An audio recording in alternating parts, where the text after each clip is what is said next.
So mga kabaksing, sa katatapos lang po ng bakbakan na ginanap sa Bangkok, Thailand ngayong araw, ay nagtagumpay po ang ating tatlong Pinoy na sina Herlan Gomez, Raymart Soledad at si Ilmar Zamora sa kanilang mga laban.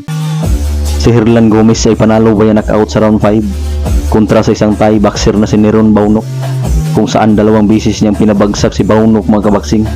isa sa round 3 at isa din sa round 5, kung saan doon natapos ang kanilang bakbakan. Isang solidong right straight ang binitawan ni Gomez mga kabaksing, kung saan nasapul sa panga ang Thai boxer dahilan ng kanyang pagkabagsak at hindi na nagawang makarecover pa.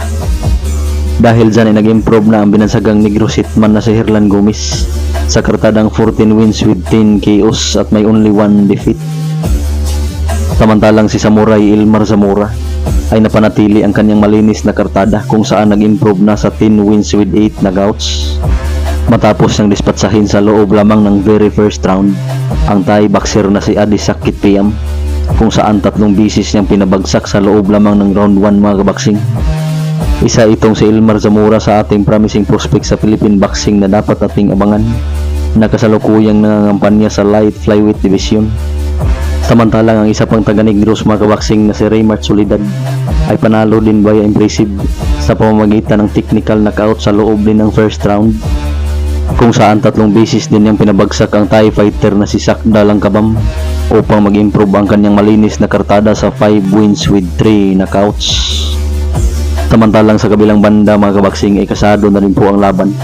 sa ating pambatong former world title challenger na si The Doberman Dave Apolinario, kung saan mapadayo siya sa bansang Japan, particular sa Korakuen Hall sa Tokyo,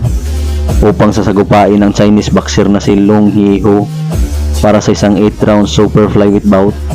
Ang nasabing bakbakan ay magaganap ngayong darating na April 22.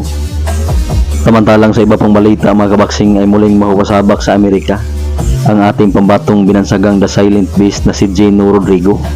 kung saan kanyang sasagupain ang undefeated knockout artist from Puerto Rico na si Mateo Gonzalez ngayong darating na March 8 sa Philadelphia sa Amerika.